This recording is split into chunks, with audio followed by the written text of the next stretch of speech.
Les forêts tropicales ont une valeur écologique, sociale et économique inestimable.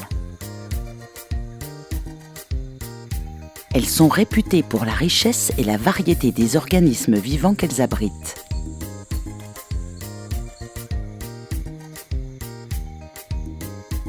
Les forêts tropicales jouent un rôle important dans l'atténuation des changements climatiques en raison du réservoir de carbone qu'elles représentent.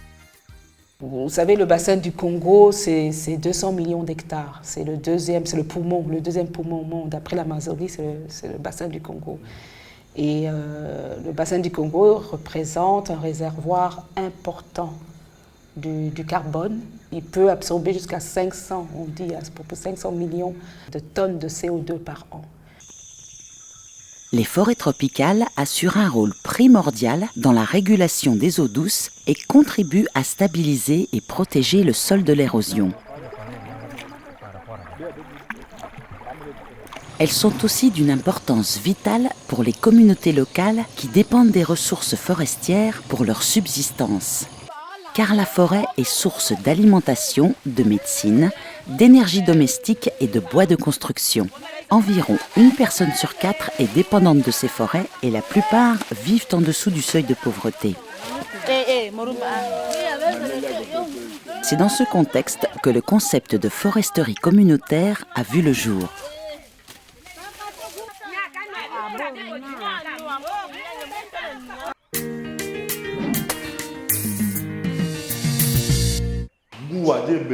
Personnellement, les choix comme en sens, il y a un beau village.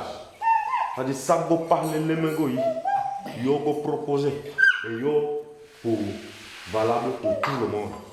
La foresterie sociale ou communautaire vise à impliquer les communautés dans la gestion et la conservation de leurs ressources naturelles. L'idée étant que les forêts contribuent à améliorer le niveau de vie des communautés locales qui en sont dépendantes. Parmi les pays du bassin du Congo, le Cameroun a été le premier à intégrer le concept dans sa législation et a dès lors donné la possibilité de le mettre en application sur le terrain. L'idée était de favoriser l'implication des communautés rurales dans la gestion et la protection des forêts. Le gouvernement camerounais s'était engagé à impliquer effectivement de manière active les populations riveraines des ressources forestières à la gestion de ces ressources, déjà pour éradiquer la pauvreté et aussi pour assurer une gestion durable de ces ressources-là.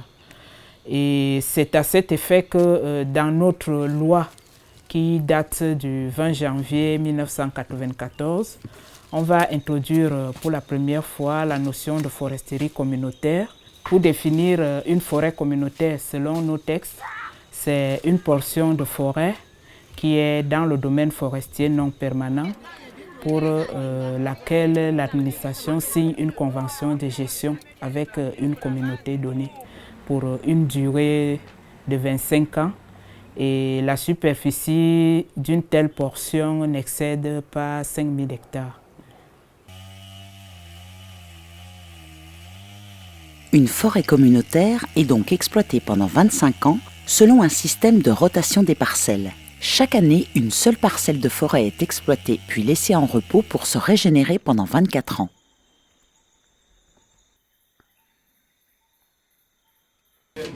L'État confie donc la gestion de cette forêt à une communauté villageoise qui a la responsabilité de s'organiser pour la gérer, ceci avec l'assistance de l'administration en charge des forêts. Ouais, pour organiser la vente groupée, on collecte d'abord les produits de chaque membre. En contrepartie, la communauté villageoise a la pleine jouissance des bénéfices résultant de l'exploitation de cette forêt communautaire, à condition que ceux-ci participent au développement du village. La foresterie communautaire, je peux dire que c'est un outil de développement qu'offre l'État aux communautés.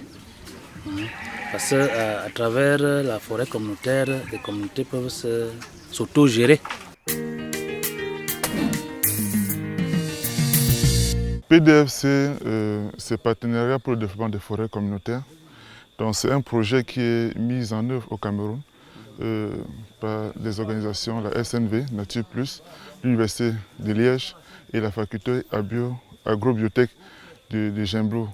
Et c'est un projet qui vise à apporter un appui technique et organisationnel aux forêts communautaires.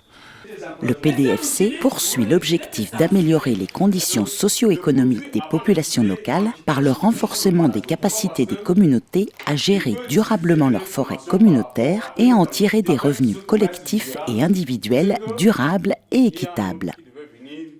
Les 3 partenaires de mise en œuvre du PDFC se trouvent parmi les premières structures à avoir appuyé le développement et le suivi scientifique de cette forme originale de foresterie sociale dans ce pays. Les forêts communautaires étant en ce moment-là pratiquement pas en place au niveau africain et même pas au niveau camerounais, les forêts communautaires découlant de la loi de 94 qui prévoyait ce genre de choses. Et donc l'idée était de lancer à titre expérimental, et j'insiste là-dessus, donc j'étais là en tant qu'universitaire, de lancer à titre expérimental un projet permettant d'élaborer les premières forêts communautaires au niveau des populations locales, les Badjoués, population que nous commencions à connaître à ce niveau-là, de façon à voir si, en pratique, on pouvait arriver à lancer ces forêts communautaires et voir un peu si ce n'était pas quelque peu une utopie lancée par cette loi de 1994. Le projet PDFC est financé par le Fonds forestier du bassin du Congo, dont l'objectif est de contribuer à la conservation des forêts du bassin du Congo et à lutter contre la pauvreté. Il a démarré en 2010 pour une durée de 3 ans et bénéficie d'un budget de 1 600 000 €. Si toi tu envoies ton produit sur le marché, le projet PDFC appuie 14 forêts communautaires dans 3 regroupements couvrant une superficie totale de près de 55 700 hectares et touchant une population d'environ 17 000 personnes. Le projet soutient chaque groupe tout au long du processus de foresterie communautaire et a incité la création d'une cellule technique au sein de chaque regroupement. Ces cellules sont responsables de la réalisation de plusieurs étapes importantes, comme les inventaires forestiers, le suivi des dossiers et la recherche des partenaires commerciaux. Ouvrons Léon à 500 mètres d'où nous allons trouver le point B. Donc, monsieur le traceur, un pas à droite. Nous sommes à destination du point B, donc à 1000 mètres du point A, d'où notre départ. Donc ici nous allons positionner notre point B. Parfois on met avec des jalons, mais c'est des ouvreurs. Le PDFC met un technicien qualifié à disposition de la cellule technique du groupe des forêts communautaires. Au terme du projet, il sera pris en charge par le regroupement des forêts communautaires. 2 chenins, 2 ouvreurs derrière moi. Moi, mon rôle, c'est de les appuyer sur des formations, la réalisation des inventaires, cartes d'exploitation, montage et compilage des dossiers, des certificats annuels d'exploitation, la révision des plans simples de gestion, les apprendre le système de traçabilité des bois. le PDFC a mis à notre disposition un technicien forestier qui vraiment facilite beaucoup des aspects sur le terrain. Bon, il y a des formations que le PDFC nous donne en matière de gouvernance, en matière de comptabilité, en matière de reboisement et sur la gestion durable. Le manque de compétences et de connaissances techniques au niveau local pousse les communautés à chercher l'expertise à l'extérieur. Les communautés perdent alors la maîtrise de la gestion de leurs forêts et ne s'approprient pas le processus. Souvent, l'idée de créer une forêt communautaire ne vient pas des communautés, mais vient d'une élite locale ou d'un intervenant extérieur tel qu'un exploitant forestier. Et là, les communautés deviennent fortement dépendantes de ces intervenants extérieurs, notamment sur le plan technique et sur le plan financier. Le PDFC vise à inverser cette tendance. Grâce aux différentes antennes délocalisées dans les 3 zones d'action, le projet a mené des activités de proximité afin de renforcer les capacités des communautés en développant une approche basée sur l'apprentissage par l'action encadrée.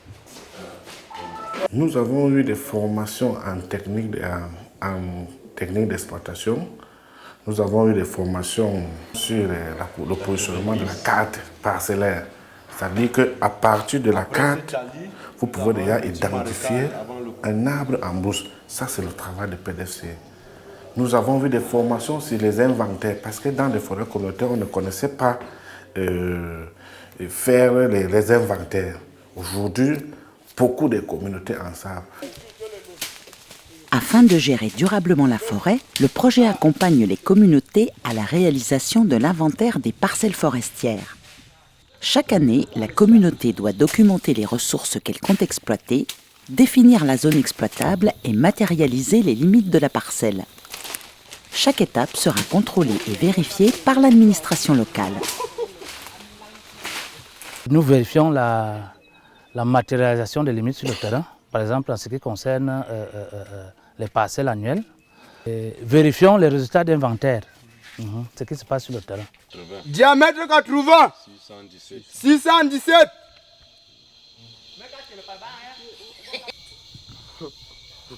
Notons que seuls les arbres ayant atteint le diamètre minimum d'exploitation fixé par l'administration peuvent être exploités. L'exploitation est donc sélective et assure ainsi le maintien de la forêt sur le long terme. La communauté organise elle-même l'exploitation, de l'abattage jusqu'au transport en bord de piste où le bois est généralement vendu.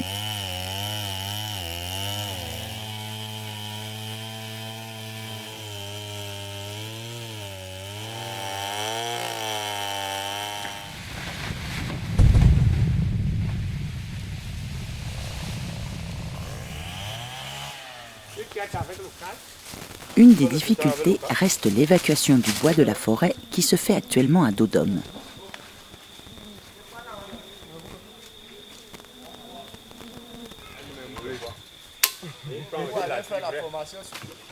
Le projet PDFC met à disposition des regroupements de forêts communautaires du matériel d'exploitation, notamment une scie mobile et des tronçonneuses.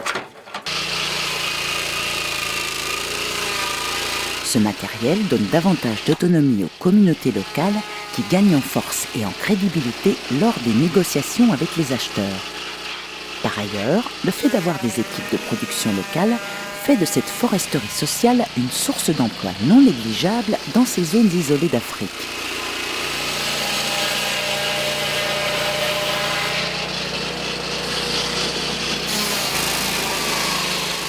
Une des grandes réussites de la foresterie communautaire camerounaise est le transfert technologique. Grâce aux scies mobiles, les communautés ont appris en un temps record à produire sur place du bois de bonne qualité.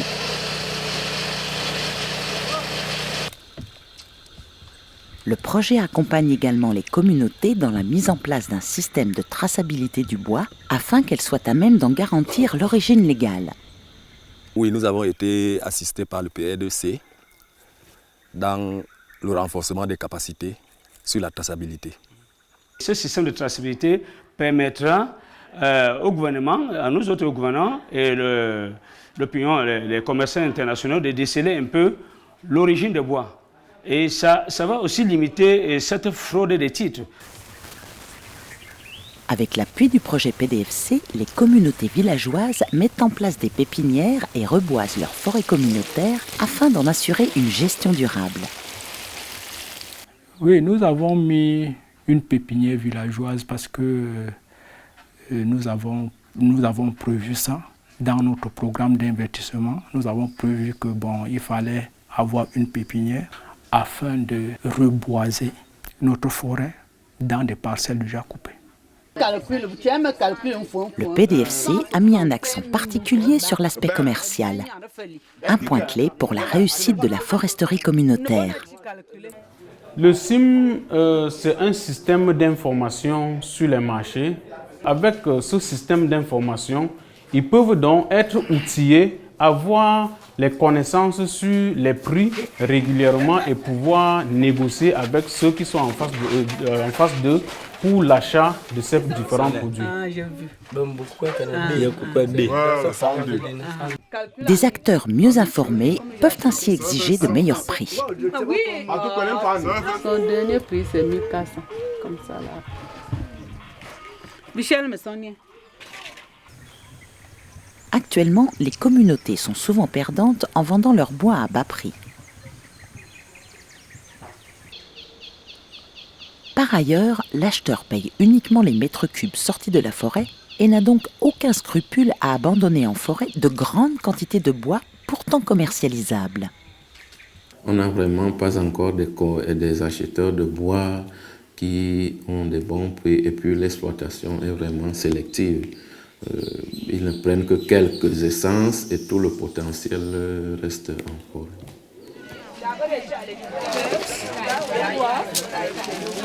Le projet forme ainsi les populations locales à une meilleure négociation des contrats de vente et les encourage à diversifier les produits forestiers. Les produits forestiers non ligneux sont exploités de manière individuelle ou par groupe, mais c'est une activité qui rapporte beaucoup de revenus. Aujourd'hui, nous pouvons citer beaucoup d'autres produits qui sont valorisés dans les forêts communautaires.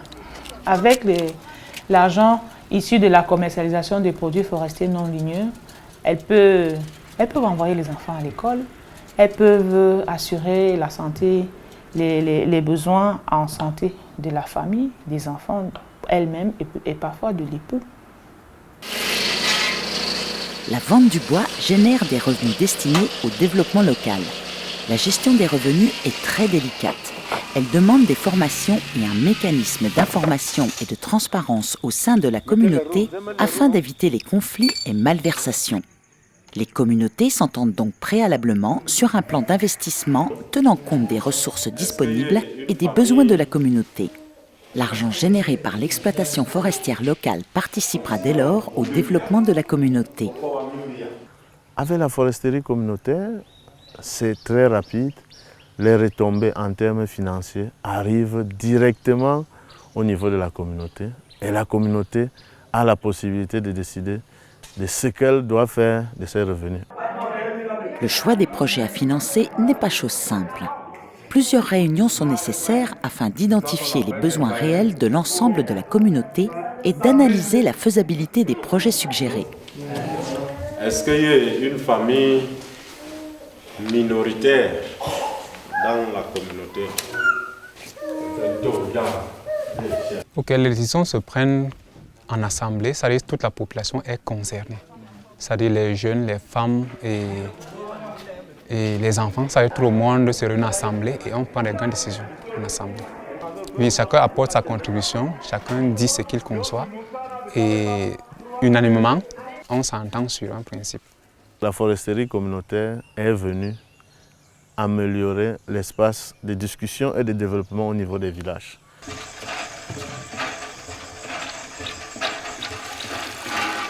Grâce au projet PDFC, les besoins de base ont été favorisés. La création ou l'aménagement de points d'eau et d'écoles, la paye des enseignants et des appuis pour les cases de santé. Oui, récite alors. École maternelle. Beaucoup de gens Se demandent qu'est-ce que l'école maternelle. Le bénéfice pour les populations locales de Mambéko reste sur la réalisation des projets que nous sommes en train d'entreprendre avec notre plan simple de gestion. Nous prenons l'exemple de la case de réunion. Nous avons conçu aussi une école avec le projet PDFC en collaboration. On a fait un puits et beaucoup d'autres choses. À travers toutes ces activités, la foresterie communautaire est donc pourvoyeuse d'emplois. Elle contribue ainsi à la lutte contre l'exode rural et au développement local grâce aux revenus générés par les produits forestiers, mais aussi en dynamisant l'économie locale. Quand la forêt communautaire est en activité, je vends normalement le matin, je vends le couscous, les trucs comme le pain, Les petits déjeuners, elle a fait presque tout. Donc, je sais qu'en ce moment-là, ils vendent normalement, j'ai un peu de moyens là. 15 ans après les premières initiatives de forêt communautaire au Cameroun, celles-ci se retrouvent à la croisée des chemins avec les compliments des uns, le scepticisme des autres et les critiques de la majorité. En effet, l'impact sur le développement local reste généralement faible et peu visible. Les causes de ce faible impact sont diverses, mais principalement liées à l'extrême bureaucratie pour obtenir les documents d'exploitation et au manque d'accès au marché du bois.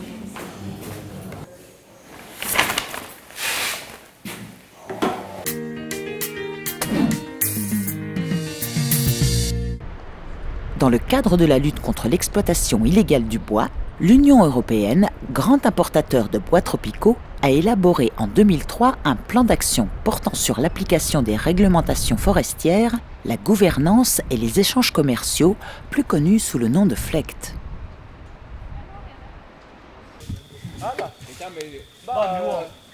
Ce plan d'action vise notamment à limiter l'importation de bois d'origine douteuse sur le territoire européen.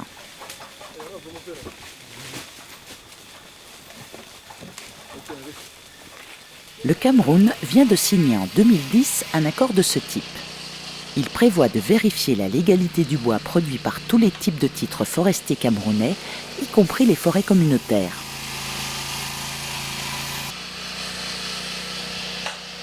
Au Cameroun, les exigences vis-à-vis des forêts communautaires sont très élevées et nécessitent une expertise et des connaissances importantes. Tout le processus pour qu'une forêt communautaire puisse être opérationnelle est très long et est coûteux.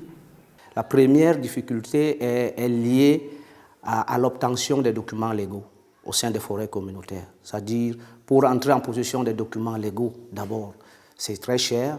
Avant, une forêt communautaire coûtait 5 millions plus, et la communauté étant désarmée face à une situation, ne pouvait rien faire.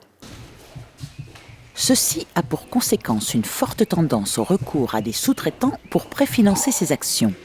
En découle un manque d'appropriation et un degré de dépendance élevé vis-à-vis des acteurs externes. Au niveau du concept, il a été mal transmis au niveau des bénéficiaires et dans un second temps, ceux qui étaient sensibles, les élites, se sont appropriés le concept et ne l'ont pas transmis véritablement aux communautés. D'autres difficultés sont liées aux mauvaises pratiques dans un pays connu pour sa faible gouvernance. Le retard d'obtention des documents qui crée vraiment aussi problème du côté du gouvernement, la non-facilitation des traités de données, d'inventaire. C'est un truc très compliqué, il faut un peu donner de l'argent et tout pour que le dossier puisse traverser d'une étape à l'autre. Bon, ça crée vraiment des problèmes aux forêts communautaires. Les forêts communautaires sont mal armées pour résister aux pressions extérieures. Ces pressions extérieures sont celles venant d'un État qui est pratiquement inexistant à l'heure actuelle, ou très peu existant en tout cas, et avec toute une série de fonctionnaires à tout niveau qui sont devenus totalement indépendants pratiquement et qui vivent de circonstances et qui essaient de tirer un maximum en fonction des circonstances. Dans ce contexte, il est possible d'acheter des documents légaux même en l'absence d'un fonds de dossier valide et il devient très difficile de vérifier qui respecte réellement la loi. La voie illégale devient vite moins chère et en définitive peu risquée. Les exigences légales portées aux forêts communautaires sont tellement importantes et tellement onéreuses qu'il en va de la rationalité économique que de ne pas les respecter. Vous pouvez ne pas respecter la loi et franchir les différentes barrières de contrôle en payant, alors que si vous respectez la loi, il faudra de toute façon franchir différentes barrières où il faudra payer également. Le FLEGT se présente comme une solution, car en améliorant la gouvernance forestière, on élimine la concurrence déloyale des bois illégaux.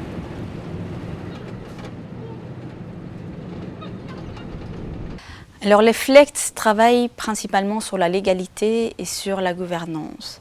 Alors en termes d'amélioration de la gouvernance, c'est une opportunité pour les forêts communautaires parce que c'est un des principaux problèmes auxquels les communautés sont confrontées, c'est ces problèmes de corruption finalement. Au niveau de la légalité, les FLEGT ne peuvent pas changer la loi. Donc à ce niveau-là, les FLEGT ne peuvent pas apporter un appui aux forêts communautaires qui sont butées à une législation très exigeante. Beaucoup de niveaux de légalité qui ne sont pas atteints par les populations locales le sont juste par manque de moyens ou en raison de la fracture numérique. Pas d'électricité, pas d'encodage informatique possible, éloignement des centres de distribution des papiers officiels, éloignement des délégations régionales. Et ces aspects-là sont difficiles à résoudre. Le projet PDFC documente la situation actuelle et espère que le FLEGT ne viendra pas rajouter une difficulté de plus aux forêts communautaires, mais bien au contraire leur donnera l'opportunité d'alimenter légalement le marché national, voire international.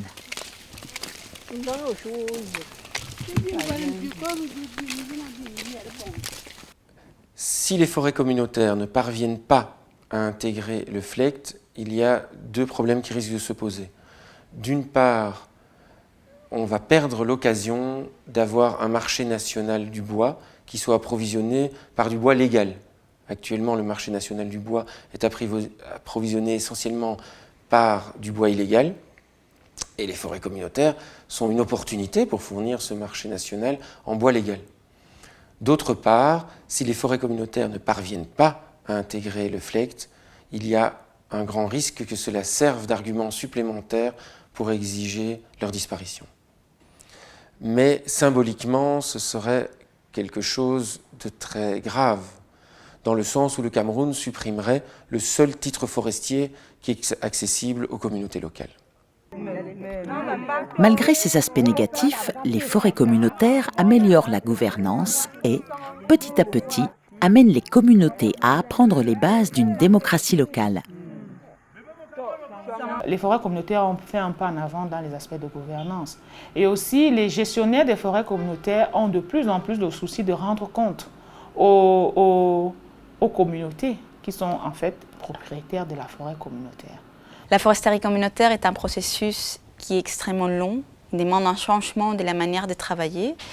Il faut se rappeler également que dans un contexte comme au Cameroun, nous sommes dans un pays en voie de développement. Nous sommes dans des milieux ruraux où le taux d'alphabétisation est assez faible. Et c'est à ces communautés-là qu'on leur exige de gérer une ressource forestière, de gérer une ressource humaine, de gérer une ressource financière, une ressource matérielle. Donc on leur exige un niveau de gestion extrêmement élevé. C'est un processus qui prend 1 à 2 générations. Au Népal, ça fait 40 ans qu'il existe de la foresterie communautaire et elle commence à porter ses fruits. Au Cameroun, nous n'en sommes jamais qu'à 16 ans de foresterie communautaire.